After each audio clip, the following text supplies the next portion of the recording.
नमस्कार. जय महाराष्ट्र. मी डॉक्टर अनिल फळे. आज गुढीपाडव्यानिमित्त, मराठी संवत्सर वर्षानिमित्त आपल्या सर्वांना हार्दिक अप्रतिम शुभेच्छा. आज चर्चा कोणती होतीये? अतिशय कडू चर्चा होतीये आणि त्याला कारण आहे. एक वास्तवातली वेब सिरीज सध्या महाराष्ट्रामध्ये अधिक चर्चेत आहे. त्या वेब सिरीजचा खलनायक आहे कॅप्टन अशोक खरात. या कॅप्टन अशोक खरातला आता तो महाराष्ट्राचा एपस्टीन, म्हणजे सगळ्या प्रकारच्या सेलिब्रिटींना सगळं पाहिजे तसं पुरवणारा दलाल, लेदर करन्सी पुरवणारा, या सगळ्या सेलिब्रिटींची, कोट्यवधींची माया सांभाळणारा, सगळी काही सेवा देणारा एपस्टीन जो चर्चेमध्ये जगभरामध्ये आलेला, ज्याचा मृत्यू झालेला आहे.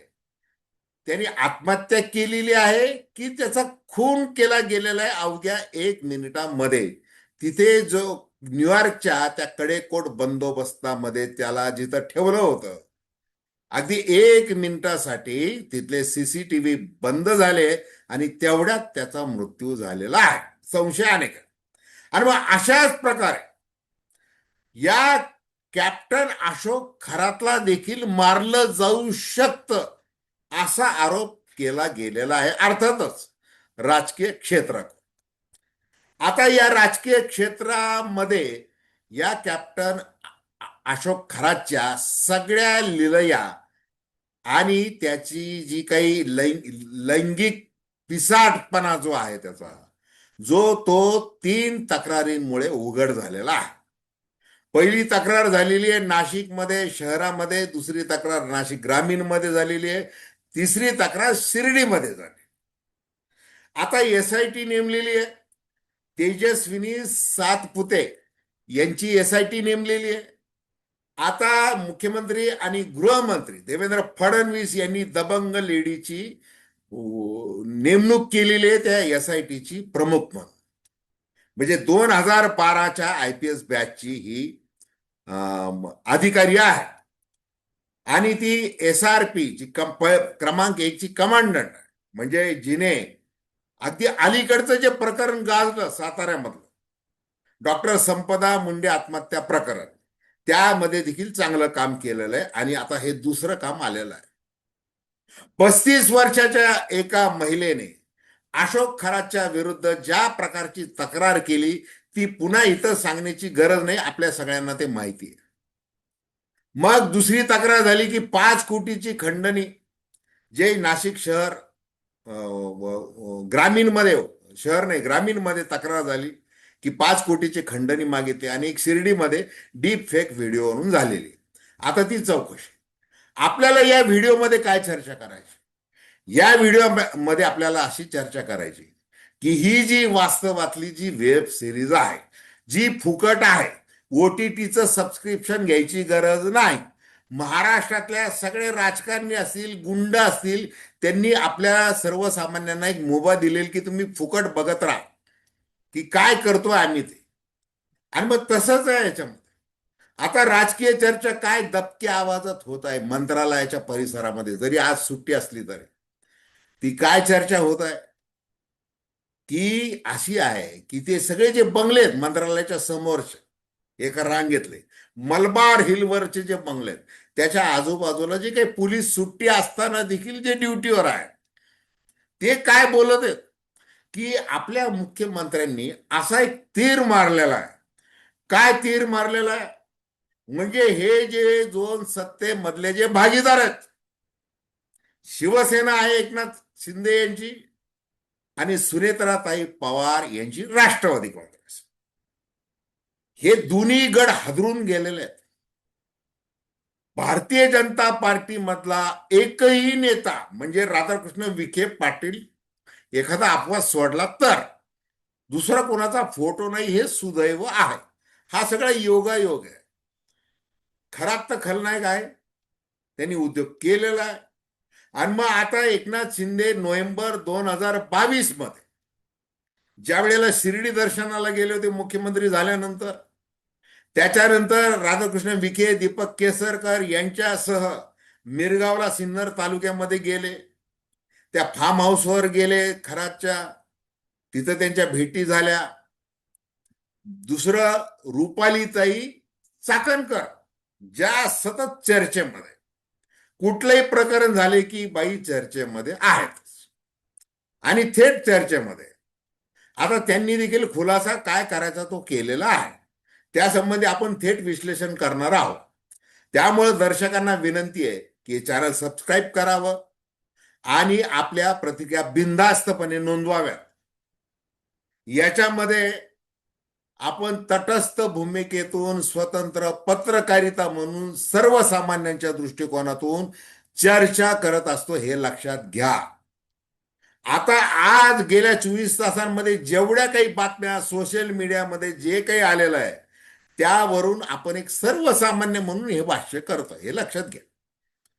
आता बघा की राजकारणामध्ये कुठलंही संकट आलं, कुठलंही आलं, नैसर्गिक असो, माणुसकीवरचं संकट असो, का कुठल्याही प्रकारचं संकट असो, सामाजिक संकट असो, राजकारण सोडायचं नसतं.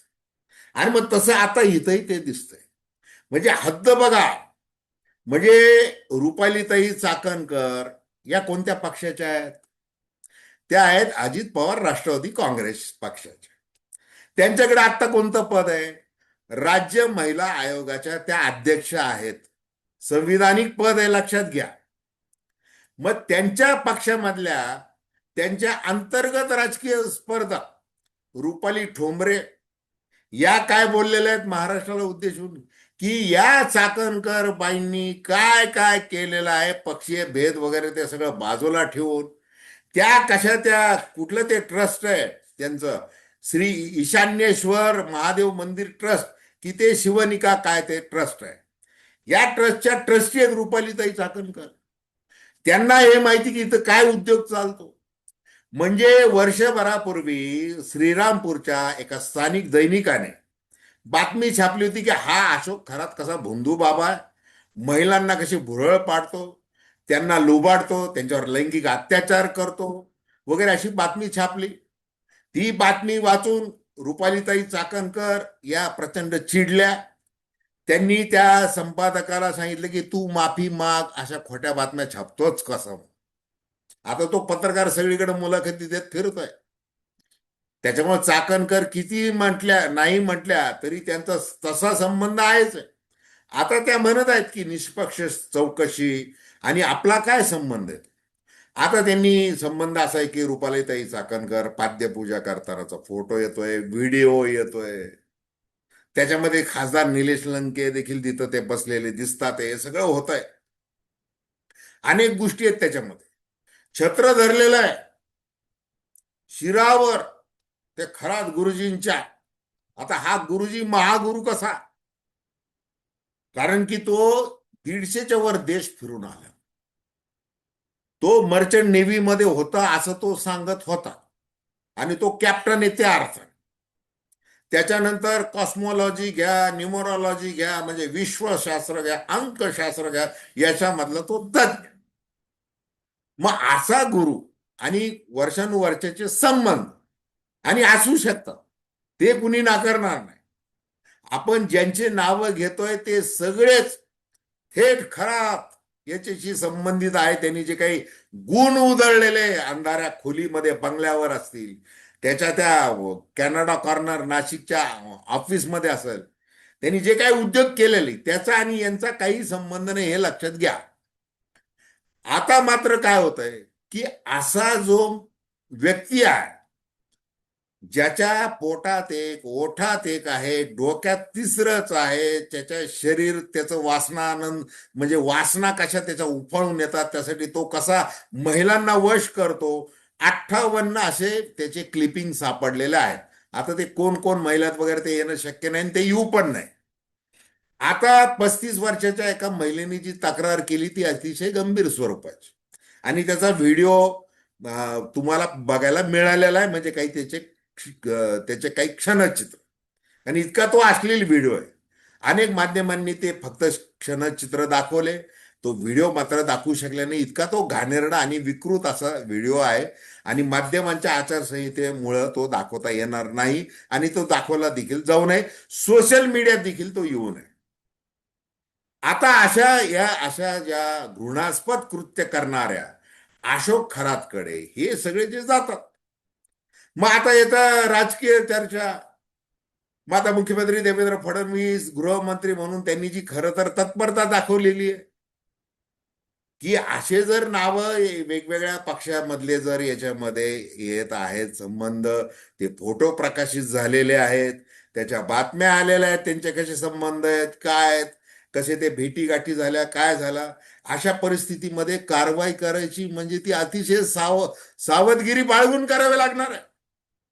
आणि त्यामुळं देवेंद्र फडणवीस यांनी अतिशय जबाबदारीने पोलिसांना सूचना केल्या, कारवाई तर कराच, या महाहरामखोर अशोक खरातला बेड्या घाला, त्याच्यावर कारवाई कराच. आणि मग तो आपल्या आपल्या छत्रछायेखाली जे अनेक काही वावरलेले आहेत राजकीय नेते, की ज्यांना काही माहिती नाहीये, अशांचा तो गैरफायदा घेईल आणि तो परदेशात सटकून जाईल किंवा काहीतरी होईल. त्याला खबर लागली नाही पाहिजे की आपल्याला अटक होणार आहे. म्हणून परवा म्हणजे काल पहाटे म्हणजे 12:30 नंतर 17 तारखेच्या कारवाई सुरू झाली. पोलीस गेले त्याच्या बंगल्यामध्ये, त्याला सांगितलं की तुमच्या घरामध्ये चोर घुसलेले आहेत दादा, ते आपल्याला बघावं लागेल, असं म्हणून ते घुसले.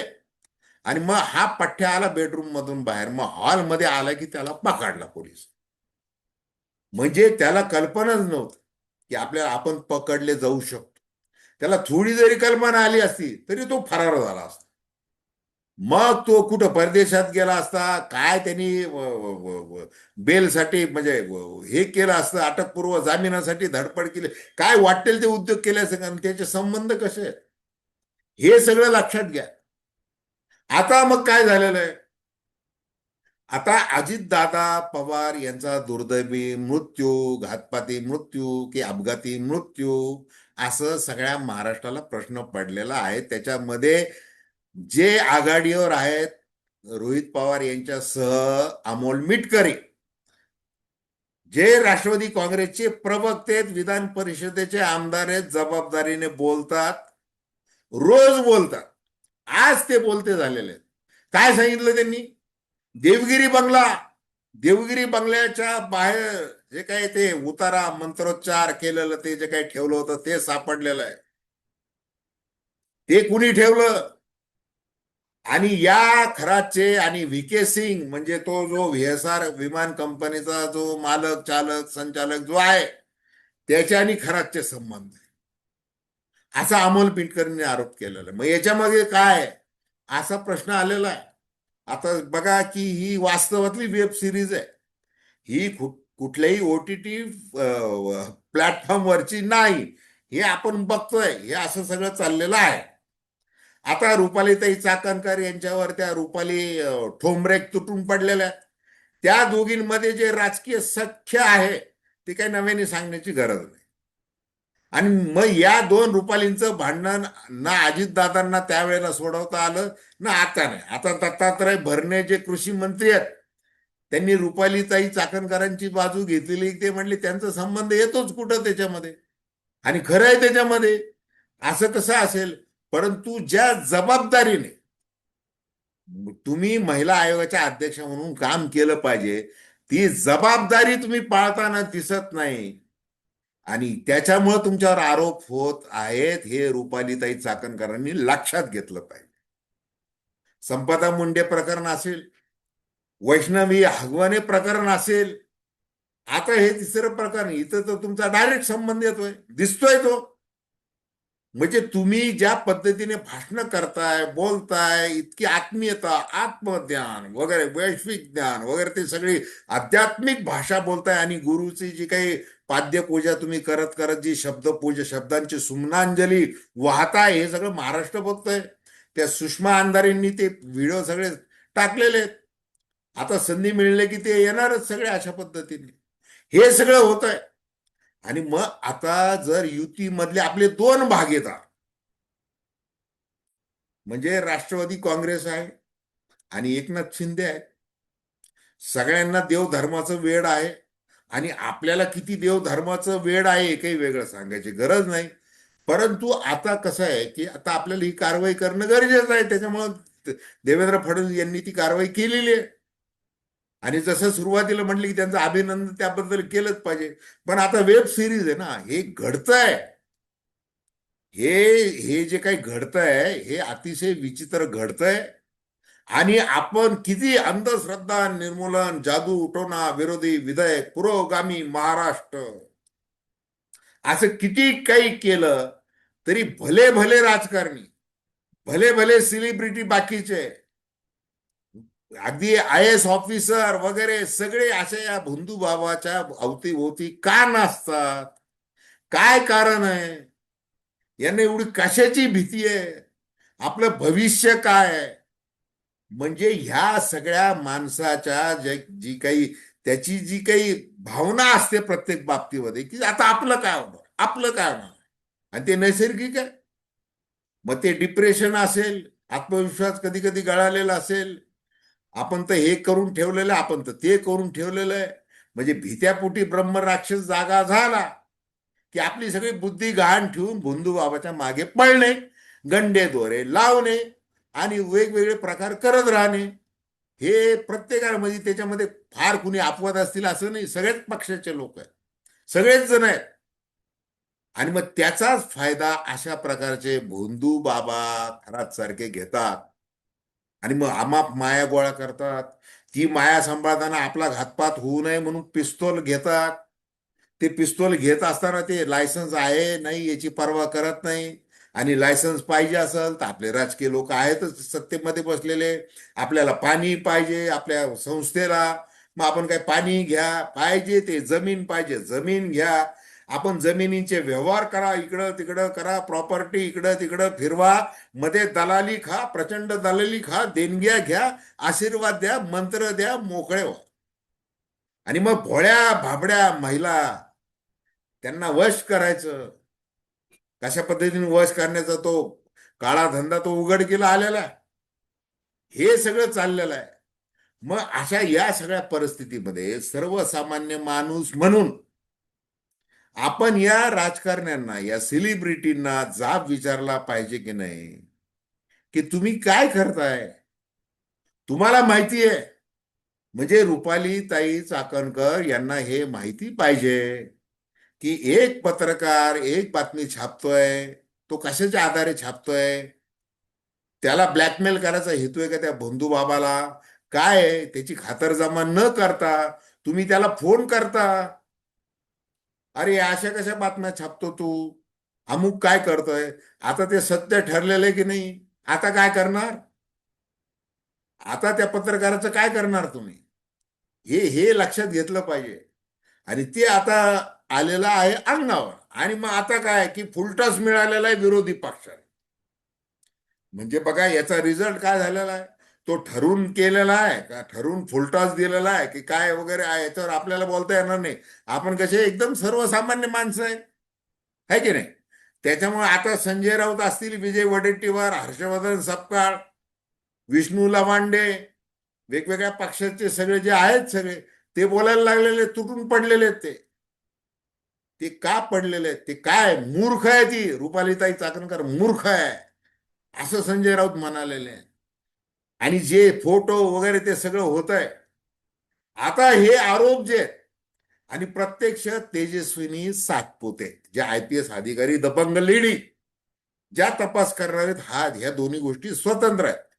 चर्चा, फक्त गरमागरम चर्चा आणि महाराष्ट्राची फुकटची करवणूक हेच महाराष्ट्राच्या नशिबी आहे का? हाच प्रश्न आज गुढीपाडव्याच्या निमित्ताने आपल्याला पडलेला आहे इतकं. तर धन्यवाद. हा व्हिडिओ आपल्याला आवडला असेल अवश्य शेअर करा, सबस्क्राईब करा आणि आपल्या प्रतिक्रिया बिनधास्तपणे नोंदवा. धन्यवाद.